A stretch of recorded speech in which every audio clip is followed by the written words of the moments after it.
Welcome to the Labyrinth. If you like this podcast, please subscribe. My guest today is Viki Vaurora, who is a social reformer and hyper activist. He's the founder of Great Legalization Movement, which emphasizes on legalization of cannabis, especially for its medicinal purposes. Viki, welcome to the Labyrinth. Thanks, Pratham. Hi. Hi. So, how are you doing, man? All good, G. Everything is in good shape and good space. So,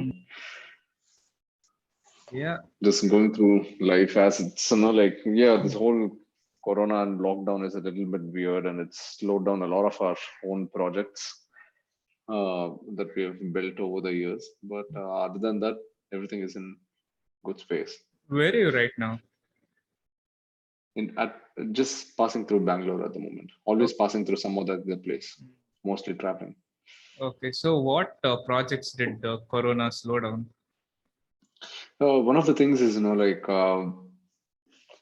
we had filed a case for a full-scale legalization of cannabis plant as it is, for the medicinal use, for the industrial use, for the personal use, for the spiritual use, all of these things filed at the Delhi High Court. It was filed in July 2019, accepted by the Delhi High Court for the first time since 35 years of its prohibition on November 2019. The court accepted to hear this matter out. And then we got an order. They sent a notice to the Union of India to reply to all of our matters. And that we received on February of 2020.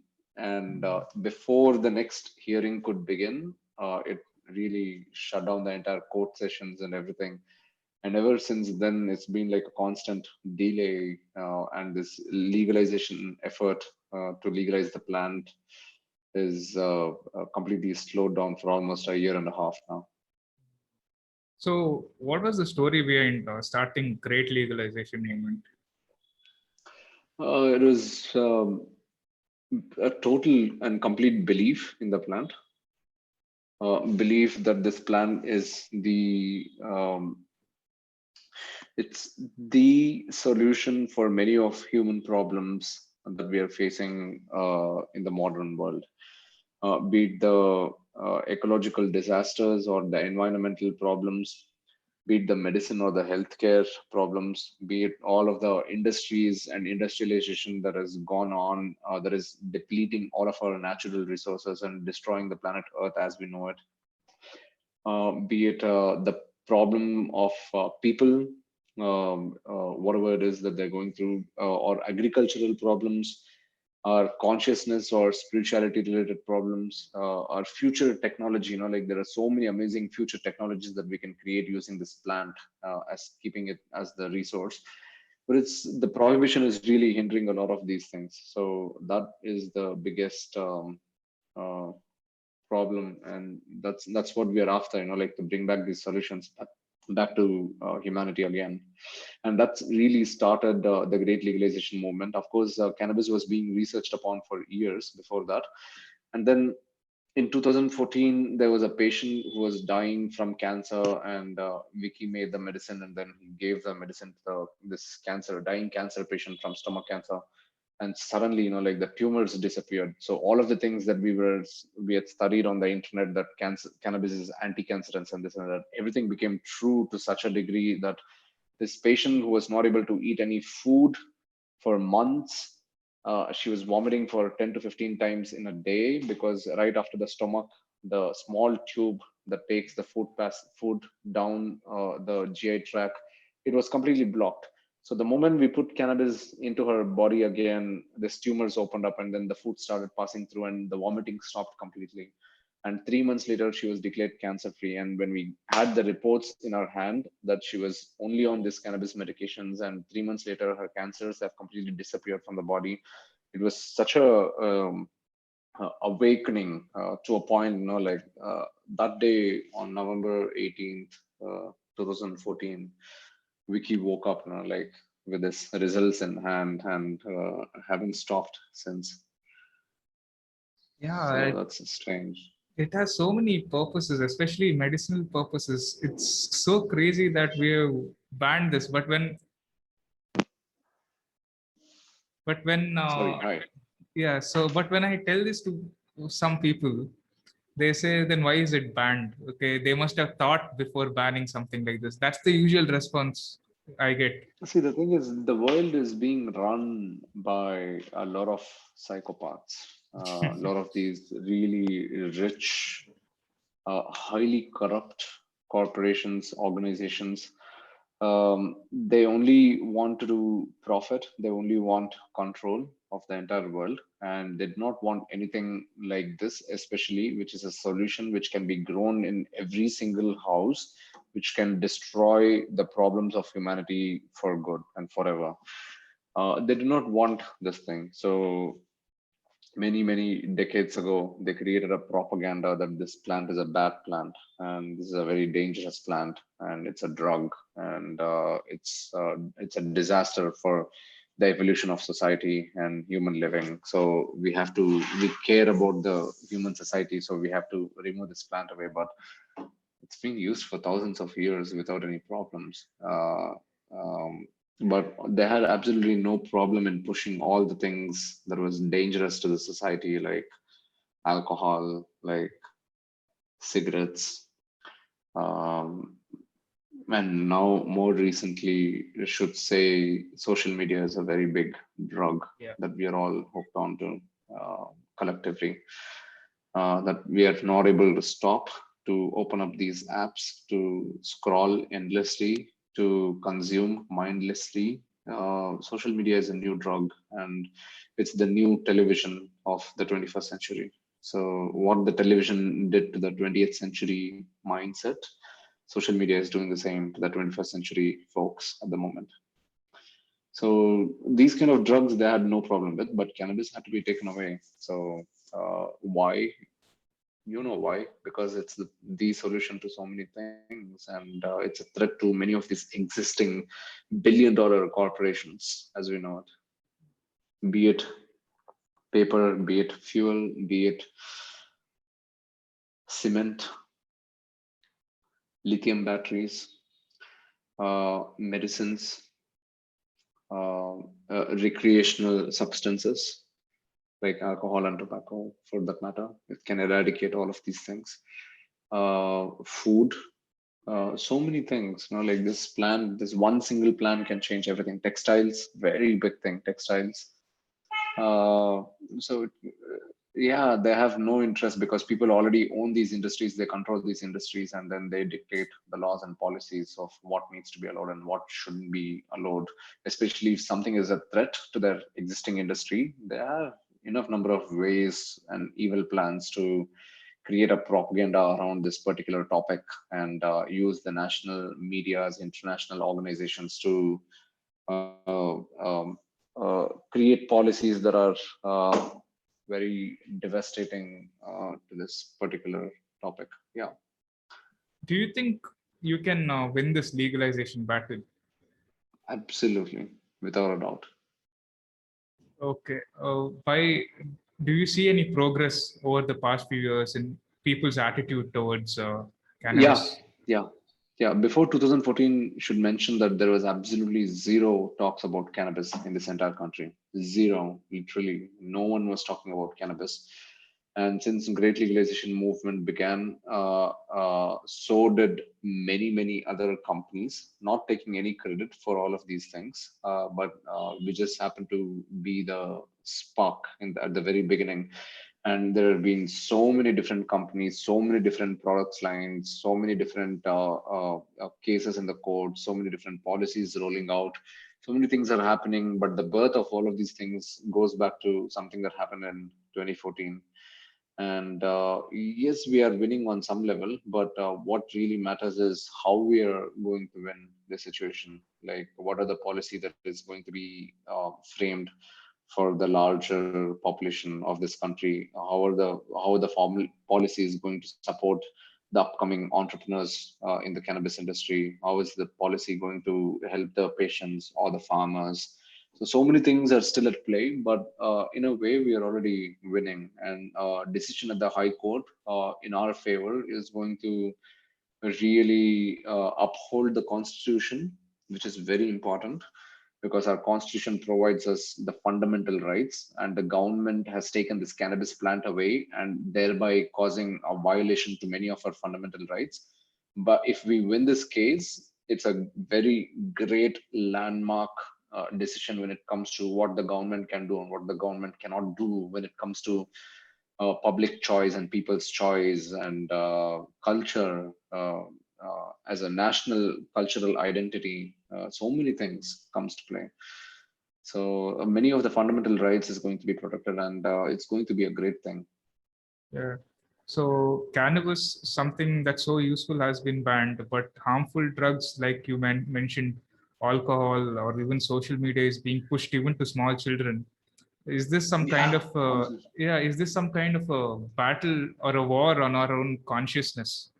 Because this really dumbs us down. It does definitely. I mean, social media is known to be actual scientific studies now says that social media is more addictive than cocaine, which is a very, very dangerous thing. Like when once you're hooked to cocaine, it's very hard to get off. And imagine social media is being branded as something that is even more highly addictive than cocaine. This really puts it on the top. Because this technology is built on creating a false feedback in the user about what they're posting and the feedback that they're receiving from all of their followers, the likes, the shares, and all of these things. It really hooks you onto this thing, and the distraction that is being caused. All of these things are fundamentally destroying the attention span of the human mind, and it's a very dangerous thing. And the government really has paid absolutely a huge zero attention towards the disasters of social media being allowed to such a degree, and also not to forget giving all of these corporations this possibility of capturing so much of data of the national population. All of our mails are with them, all of our photos are with them, all of our privacy, like even like geotag locations, house addresses, identities, faces, ID cards, everything is with all of these international corporations. It's a dangerous thing. That's one thing that's related to privacy, but just the fact that it's acting as a new drug, very bad, very bad. It'll take a long time to undo the damage that we have done on the human minds. Also, what's your opinion on other drugs like mushrooms or psilocybin or DMT? Well, a lot of these psychedelics come under this category called the entheogens.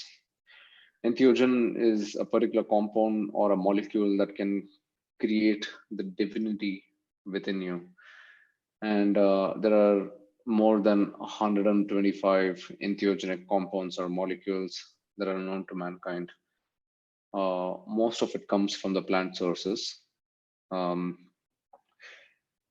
these are compounds or molecules that are available in the nature where we can consume this thing, and certain physical changes that occur within us that gives access to many of the metaphysical informations. And it's very, very valuable to a point where, to a large extent, man as we know it in the modern world um, is poisoned from his own way of living. And he's forgotten the true identity of nature and his own self.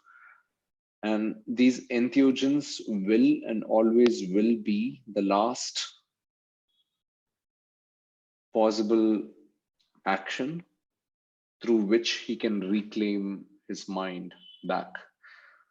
So these entheogen compounds play a very vital role into reminding man of where he is and who he is again and again. No matter how damaged we are as a civilization or as an individual being, entheogens always they play a very highly purposeful role into reminding us who we are and where we belong, and give us this new purpose to life by revealing so much of information into our minds. Yeah. So psilocybin, be it DMT, be it LSD is one thing. There is also the acidic form which comes from the plant. uh, MDMA, ecstasy, all of these entheogenic compounds, they play a vital role into revealing this information to us. It's just the fact that we have suppressed all of these molecules, saying no, as a society, we do not allow you to discover who you are or where these things can take you. And it's very dangerous. But here's a bunch of television programs that you can see. Here's a bunch of internet sites that you can visit. Here's a bunch of alcohol brands that you can consume. Here's a bunch of cigarettes companies that you can smoke. And here's what you can do and you cannot do in the society. And you do not have a free will to try what is given to you by the nature. And that cannot be the attitude. That has been the attitude of the 20th century, which is also um, transferred into the early 21st century living. But soon it's all gonna change, man. Yeah, man, I hope so. There's a great hope for the future. Great hope, because everything is constantly changing. The democracy, the constitutional rights, the fundamental rights, understanding all of these fundamental rights, understanding these laws, everything is constantly changing. We always need to keep fighting for what we truly believe in. And everyone, no matter who is listening right now, remember, you need to constantly keep fighting to what you truly believe in, that serves the entire civilization and not just yourself. And in that regard, fundamental rights to choice, to explore what you believe in, especially when it comes to cannabis or any other psychedelic drugs, plays a very important role in the future of policy making for the entire world. Yeah, absolutely, man. And one story that comes to my mind was the story that you told during your TED talk, where you rolled a Mm. joint and gave it to your own father. What was the Mm. reason behind that? Um, my father, he was a very hardworking man. He worked for the last 35 years before his retirement, every day without taking a day off. And it was extremely stressful. By the end of his entire journey into his career or life, by constantly sitting, he developed a lot of back pain towards the end. This was in 2014, and he was my first patient, to be honest. So initially, what happened was, in 2014, Viki was living pretty much like a monk. There was no desires, no actions, no reactions, no responses, nothing. He was just like constantly in the middle of everything. And this my dad started suffering, and he went from one doctor to another doctor who put him on constant painkillers to suppress his pain, but it really wasn't curing his fundamental problem, or what was the source of the problem. Every painkiller would work for a certain time and then would stop working after a certain point of time. And there's a limitation as to how much of this dose of a particular painkiller you can take within a 24 hours period. So he went from low level of painkillers to really high level painkillers, and wherein there's a limitation that take these medications high. Did you lose the data? No, it's fine. It's fine. Ah, so there was this limitation, that you cannot take this drug for 18 hours or so. So after he takes the tablet, after 6 hours or so, the pain would stop, and the pain would start again, and he'll have to end up suffering for another 10 hours, 12 hours before he can take his next dose. And the pain was extremely severe, and he one day it was 5 in the morning and caught him crying in the living room at 5 in the morning. It was a very disturbed awakening from the sleep as to who's crying in the house. And it was like some little girl was crying, like the whole voice had changed and he was really, really suffering very badly. And when I went to the living room, he was just holding on to the dining table and another hand on his thighs, and he was suffering from such intense pain and crying out loud. And that day changed a lot. So immediately came back to my room, rolled a joint, and asked him, "This is a very special herb from the Himalayas. So you need to smoke it, and it's going to you need to hi, sorry, there are some bunch of calls coming in. And so anyway, so asked him to smoke this thing, and then telling him that this is a very special herb from Himalayas, and one of my friends mom was using it for her condition and it helped really well. Got it to you yesterday but forgot to give it to you, made some story. So anyway, put the joint in his mouth and then lit it up on fire at 5:15 in the morning. And after about 3 hits, took out the joint, kept it on the dining table, and then asked him how he was feeling. Gave him about 10-15 minutes of time to see if it was too strong for him to handle. And after that, again, he said like, still the pain is there. So put the joint back in his mouth, and then like lit it up again, and another three puffs, and then put it out, and then waited for 15 minutes, and then last time put it in his mouth back again and lit it up. It was 6 o'clock by this time, and then the last three inhalations, and then he was relieved. He was relieved from his pain, like insanely crazily. He forgot that he had like this biological pain. His physical symptoms were disappearing, and then he was pain free for many hours after that. And it was beautiful to watch because me and my mom were having a laugh in the kitchen as to what really is going on. But ultimately, like it was like a deep satisfaction that his pain was gone, and the plant helped him in such a way that whatever it is that was inflamed, the anti-inflammatory properties worked really well on his condition, which was like a nerve compression that he had in his spine. So it was amazing, and that's how my journey began with cannabis and treating people after like knowing and researching and understanding cannabis a lot only in the mind. My father happened to be the first patient, and a very successful story that too. I mean, that's amazing, dude. And after that, did you have more patients? And one thing that I want to ask is, like, when you approach these patients, and now you would have told them that this is cannabis, do they ever shy Yeah, away? no, the thing is, we never approach the patient. The patients approach us. Okay.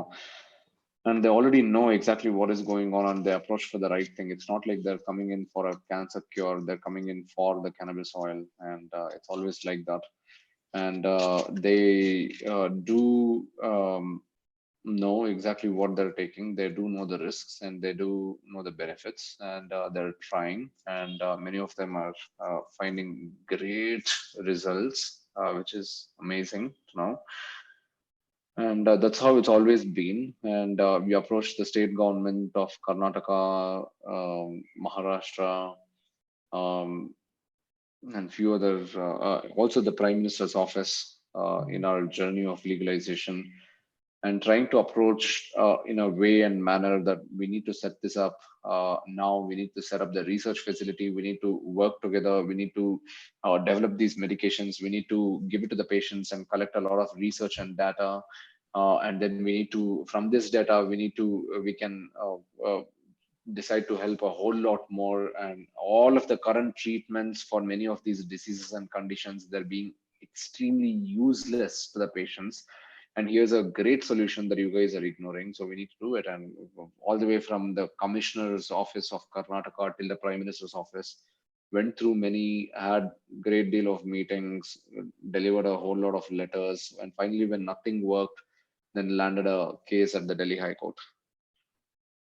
Okay. Um, and one more thing that I want to talk about is your diet. I saw your post recently where you said that you only eat one meal a day. How Yeah, is it hard, or are you used to it by now? very used to it at the moment. The currently on the fourth year of OMAD. OMAD is 1 meal a day. That's OMAD.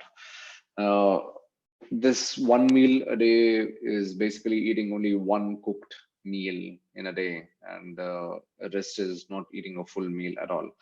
The first year, it was managed by eating 1 meal a day, and then juices before the meal and juices after the meal. The first year was pretty much like that. You're not supposed to starve. The idea is to not starve. The idea is to drink as much as water as possible. So, but instead of water, we used to drink juice instead. The second year, a lot of this desires to food and other things was more disappeared. So the first 3 years, pretty much out of 365 days, there was always like this 330 days of OMAD every single year. Okay, nothing less than that. Those 30 other days where it was compromised was usually because of like some friends coming over, some family meetings, and you visit someone's place and they really like ask you to like eat a meal with them and something like that. So you already had the willpower, so you compromise on those things. But the moment we entered the fourth year, we strictly said no. We are pushing it to the Buddhist level of OMAD. What the Buddhist level of OMAD is basically 23 hours of starvation and only 1 hour allowed to eat your food. And this was more exciting rather than the intermittent fasting, which is 16 hours of fasting and 8 hours of diet, which is food. 8 hours you can eat whatever it is that you want, and 16 hours you do not eat anything. So no water, no solids, nothing. So that is intermittent fasting. Fasting here on the fourth year now, Viki is doing 23 is to 1, which is 23 hours of fasting and only 1 hour of food being allowed inside the body on any given day. And it's so far it's not a single day missed. Have you experienced any benefits, physical, mental benefits after starting this diet? Oof, yes, physically extremely light, mentally extremely super clear in all the thoughts. The clarity is amazing. Um, there is no fatigue anymore. Like there's no like lack of energy, like not in the mood to do it, or feel too tired to do it. None of that crap. It's all gone. It's all gone with eating 2 meals, 3 meals, because the more number of meals you eat, the more your bloodstream is more focused towards your digestive system. So you are decreasing your level of blood flow, if that's the right way to put it, into your mind. So more blood energy is going into digesting your food rather than it being on your mind. But when you eat only 1 meal a day, your entire digestive organs, they go through one single process. They also get extreme rest for the rest of the time. They're not overworked, and they're very capable. They're very efficient, and the body feels very light, and there's super amount of energy in your mind, and the clarity in all of your thoughts and actions is just like superb. You cannot, once you have done OMAD and when you have gotten used to it, you can never go back to even eating one extra meal. Forget one extra meal, not even an extra samosa in an odd hour, because it really disturbs your system, because it becomes so pure, your body and the mind, that you do not want to do anything that can compromise this amazing beauty that you have between your mind and the body. Interesting. Is it? Do you think it's possible for anyone to adopt this diet? Absolutely, anyone can do it. If someone like Vicky could do it, that then anyone can do it. What is your advice for someone who's just planning to start OMAD? Um, Make up your mind. It's all about willpower. You are really refining your own willpower, your own sadhana, your own decision making, and how weak you are as a human being to give away to small little petty desires, tendencies to override what you've already decided, all of these things. So decide once and for all that yes, you're going to eat only one meal, which is between 1 o'clock, 2 o'clock every day, and then start off your morning by juices and end your day with juices, but nothing else. Do not starve. Drink as much water as possible. Only one meal a day. If you want, have juices before for breakfast, and also have juices after your lunch, which is usually in the evening hours if needs be. But at least 4 hours before you sleep, no more liquids. So any juice or liquid that you need to have should be like at least 4 hours before. Otherwise, you're gonna have a pretty restless sleep. If you drink a lot of juice just before you go to sleep or other things, you'll be waking up a lot frequently to go for a piss, and that's gonna disturb your sleep cycle, and you're gonna wake up feeling tired. So it can be done by anyone. Yeah, the only thing is, do you have the willpower and the desire to do it? I've If you not. win at this, if you win at this, you win at every other thing, because this is the highest of willpower, your tongue. If you can control your tongue and your mind, you can control anything else also. So all of your other desires come under your control, because you ultimately become the decision maker of what you consume and what you do not consume. You're I, I, taming yourself. I think I'm considering it now. Yeah, Do it. but yeah, I'll give it a try. I've noticed that you've been referring to yourself as Viki, or you're referring to Viki as this third person. If Viki can do it, then so can anyone. Do you? Mm-hmm. Why is that? Do you see yourself as another person?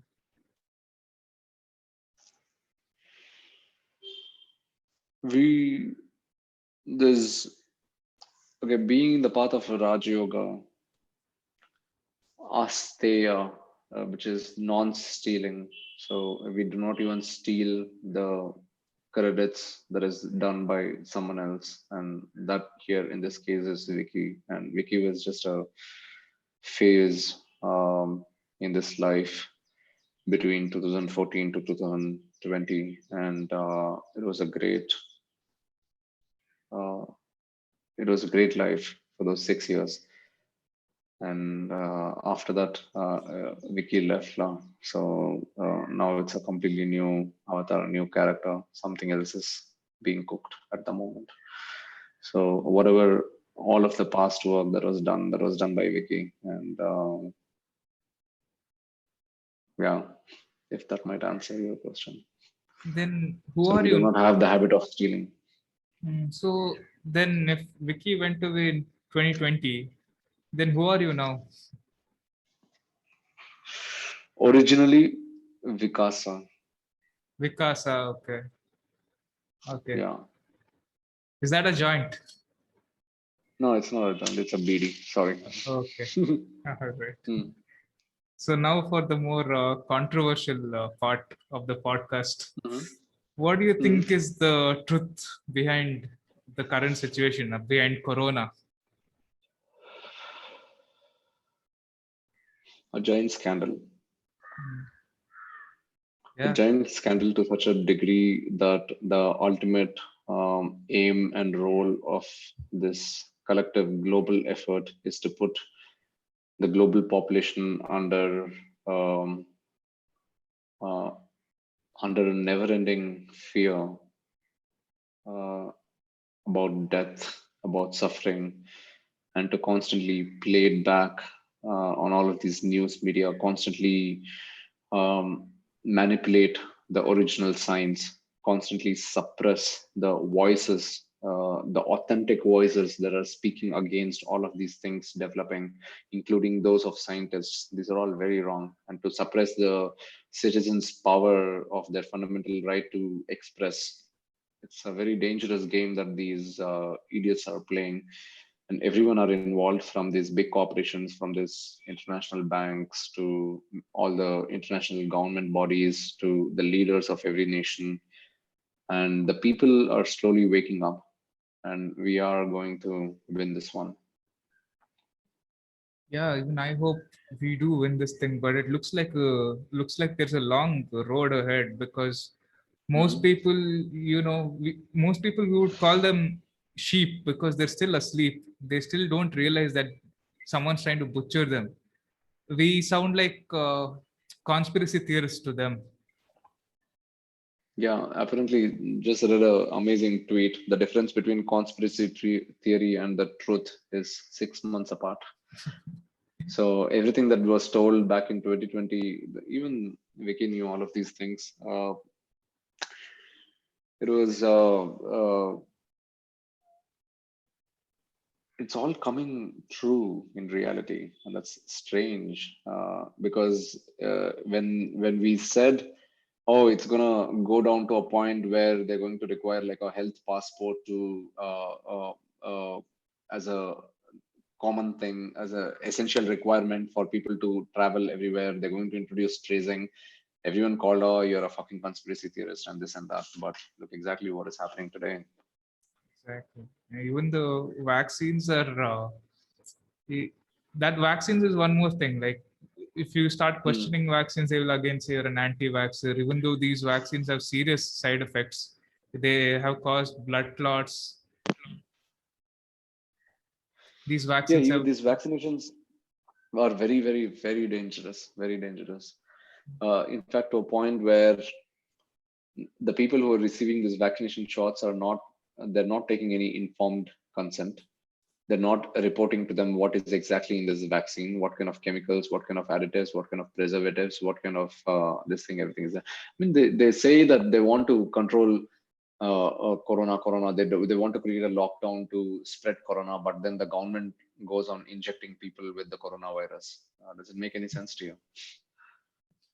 They say it's a dead virus and it's just so that your immunity can grab and you're not receiving the virus at a full high powered potential. But the amount of bullshit that they've shoved, manipulated the science in such a degree is just unbelievable. They've given life to a virus which is a dead particle. absolutely. They're saying actual viruses will have more power to it. Like somehow, like it's just doesn't add up. Like look at all the top virologists who are speaking against these fundamental theories that the World Health Organization is cooking up and supported by CDC. And these guys are all partners in crime who are all responsible to it. Google is responsible, Facebook is responsible, or CDC is responsible, NIH is responsible. Um, um, World Economic these are, Forum, that's a big one. yeah, yeah. All of these guys are playing hand in hand, man, by creating this uh,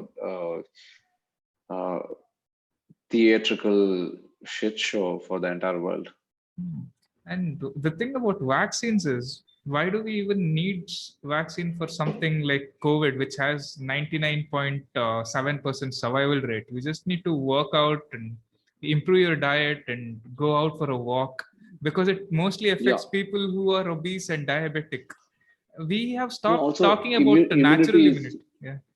you look, immunity is something not just that just doesn't come with diet. You can have an excellent diet, but you can still be weak immunally. It fundamentally goes back to how you think, how you're strong as a person, how determined you are, how courageous you are, how brave you are, how fearless you are on the inside. Your thoughts are going to reflect everything. Your mind, your emotions, and your body are all aligned. So any of these things that goes out, if your body goes out, your emotions and mind suffers. If your mind goes out, then your emotions and your body suffers. And if your emotions go off, your mind and body suffers. They're all harmoniously living together. So it's not just about your diet. Just by having a very clean diet doesn't mean that you're going to have a very healthy body. You also need to have a healthy thinking and healthy emotions. And fundamentally, it all goes back to love. And if you can have love as your fundamental denominator in every equation of your life, and every thought and every action, uh, you are more free and liberated as a person than anyone else. So love is really the key. So even if you're eating an excellent diet, organic and this and that, but if you're sort of a person that is not like courageous or not brave or not fearless, and you're still afraid of a lot of things, It's not going to help you. So you can fix the diet, and that's going to take years for your body to change. Look at all the shit that people have been eating for decades now, with all the bad refined oils, all the bad preservatives, the masalas, the chemical vegetables and greens, extreme, highly carbohydrate rich diet, sugar rich diet, meat rich. I'm not going to blame on meat. Meat has its own uses. Um, but the diet as we know it is really really fucked in the human civilization, and it takes years to fix, and it's not something that you can hands down give as a rule and order for the entire population to follow. It needs to come from within, that you need to become healthy, you need to live healthily, and all of these things. So that needs to come naturally. You cannot forcefully ask people to change a lot. um, Neither can you forcefully ask people to be emotionally balanced in a way. um, so yeah, it goes not just to diet but also to the mind. That speaking of diet, that's one more thing that I wanted to ask. Since you eat only one meal a day, what do you eat? uh, my meals are mostly completely full and wholesome and nutritious.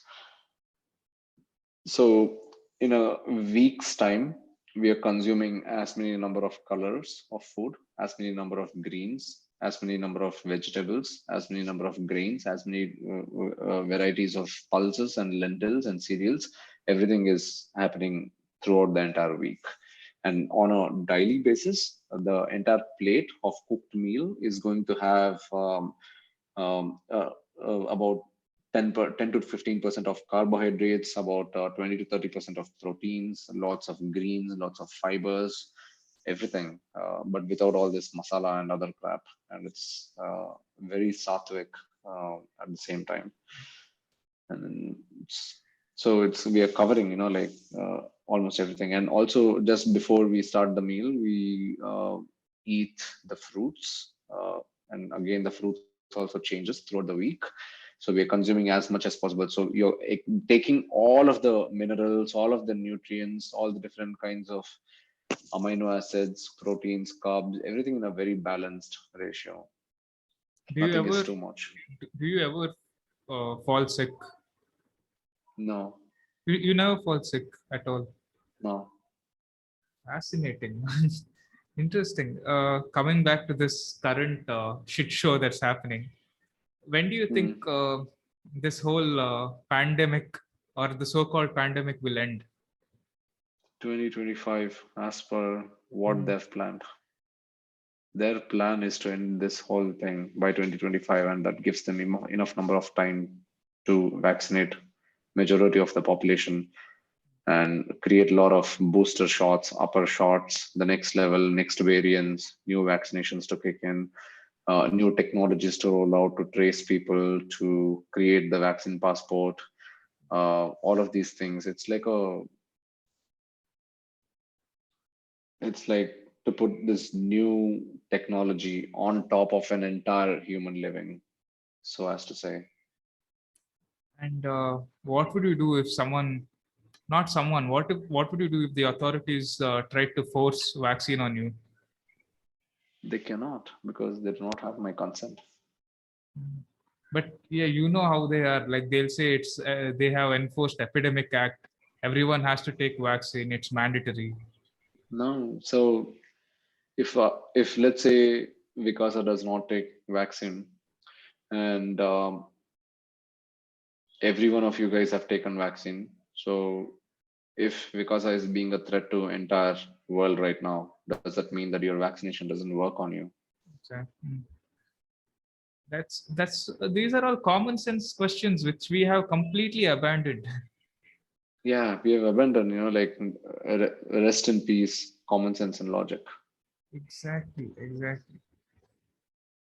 So, recently on 24th, there was protests all over in different cities in Bangalore, Mumbai.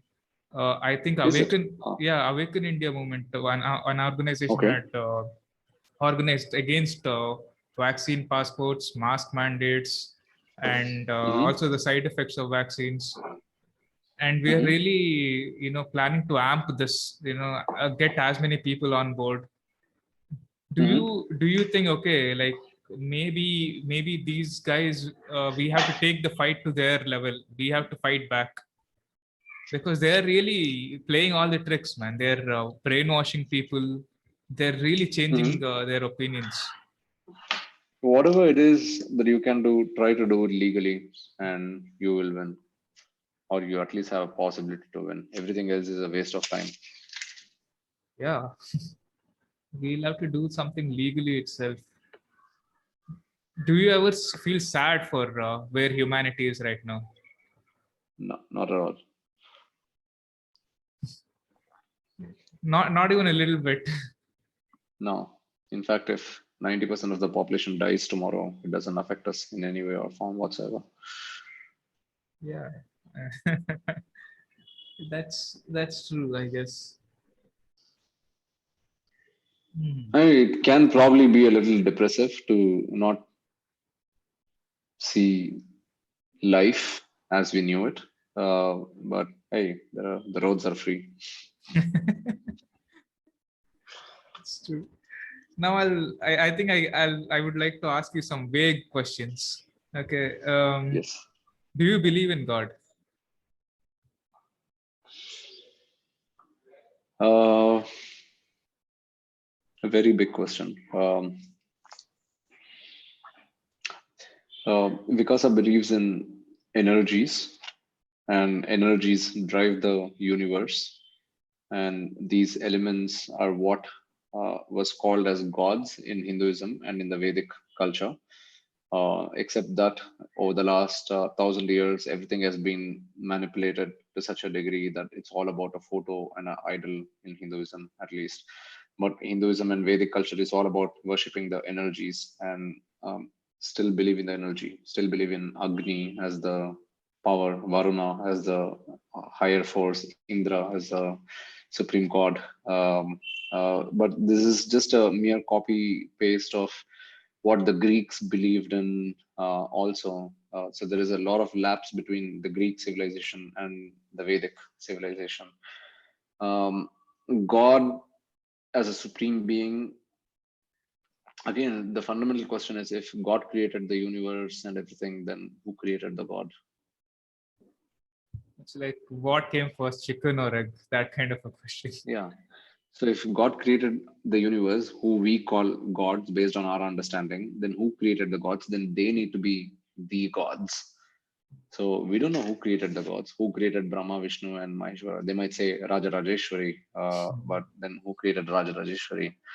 Uh, then where is the Divine Mother? So where is it leading to? What is the source? What is the Big Bang? If Big Bang is true, then what was there before the Big Bang?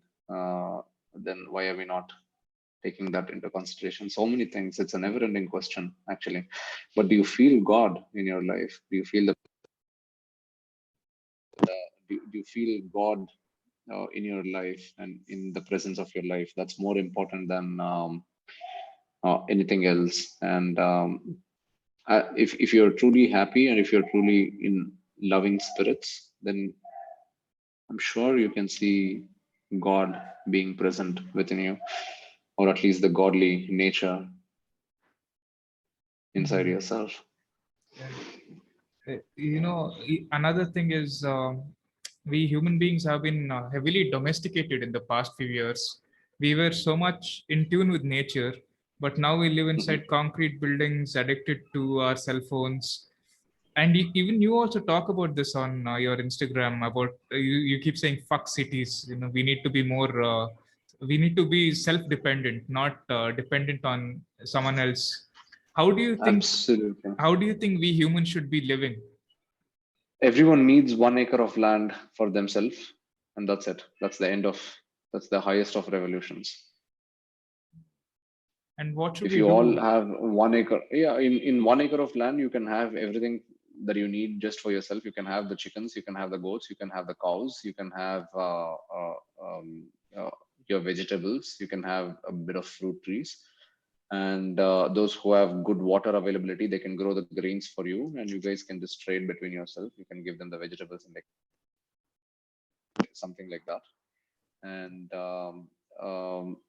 yeah, so this is pretty much enough. Just 1 acre of land for everyone. Two is a luxury. One is a bare need. A small house just for you and your family, and to start living as a community and not like have caged, fenced 1 acre, but everyone lives together as a community where everyone are happy and everyone are friendly, and each of us support each other in desperate times. Yeah, we should be living in a community, but currently we're living in society, and society feels like the opposite of community. Yeah, yeah. And what do you think is the purpose of life? As per Vedas, there's only one purpose to life, which is to realize who you really are.